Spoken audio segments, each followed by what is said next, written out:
In this video, I'd like to give you a first look at what I think is one of the most powerful aspects of onCampus for us, and that is the calendar.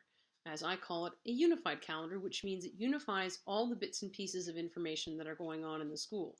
At least it unifies the information people put in it. So here I am on the green room landing page, and what I'm going to do is click on calendar to get to the calendar. From here, you can see that I've got the calendar shown by month, and you can show by week, you can show by day. But if I scroll a little bit here, you can see that there's a variety of information, and on the left-hand panel, if I scroll down, you can see the key to identifying what that information is. So in blue, I have assignments showing, and these are the assignments that I'm the parent of. These are the assignments from my course. As I am the parent of these two assignments, I can actually click on it. It sees the information, and look, I've already graded that one. How cool is that? I actually can go in from here, edit it, and make changes to the assignment right from the overall calendar. The schedule for my courses, and I can tell that they're my things because they're under my calendar, and any class events. So these would be other things besides assignments that I've entered into the class calendars. School calendars include academic days, very useful. Parent calendar, so you know what the parents can see, and then the games calendar, and that's a feed that comes out of athletics. Co-curriculars listed in here, especially things like drama productions, they appear typically under the school calendar, and they would also show here. So let's take a look at what we can do with this information right now. So instead of having it in a grid, you can show your calendar as a list. You can have an expanse of details for each item. Click it, and again, you get it more compressed. And when you do the details, it automatically jumps back into week mode, so I'm going to change it to month. And then this is the one that I think is going to end up being most useful for us next year. And that provides us with a feed of the information into our Google Calendars.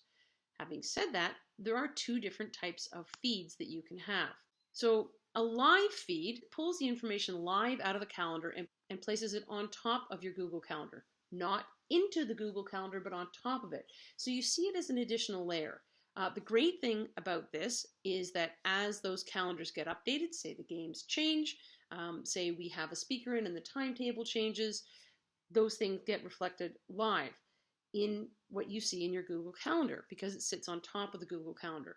The downside of that is that it does not embed into your Google Calendar, so it does not provide you and other people trying to arrange meeting times with you information about when you are or are not available. So things like your course schedule don't automatically fill the time on your Google Calendar if you're just using a feed. If you're actually embedding it, those things do show, and it's really important that we do all have our class schedules in our Google Calendars. So under my calendars, I can have the individual filter feeds. Do I want the assignments actually embedded in my Google Calendar? Personally, I'd probably have that as a feed because it doesn't mark whether I'm busy or not. Other people don't need to see that.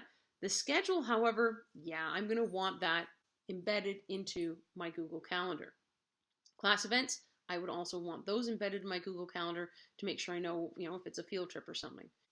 I can right-click on the schedule and copy the link address, and then importing that address as another calendar into your Google Calendar.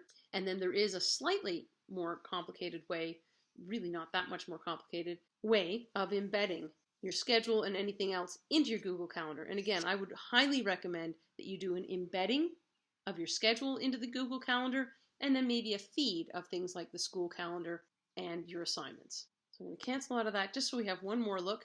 So again, back to this whole unified calendar, you can turn things off, turned off the parent's calendar, and I can turn it back on. We are still working on what sort of calendar information will be in here, but I felt it was important for you to have a general idea so when we start talking about entering assignments and things, you can see what impact it will have. So this is a pretty powerful place, both in terms of information that you will get from the rest of the school, as well as the information that is associated with the courses and the clubs you have. So that is a look at our unified calendar and gives you an idea of what we can do with it as long as we are entering our data in. And again, entering the assignments, entering your co-curriculars is extremely important to help make this more useful for everybody. As always, if you have any questions, concerns about on-campus, on-record things, be sure to let Arthur and I know, and I hope you have a great day.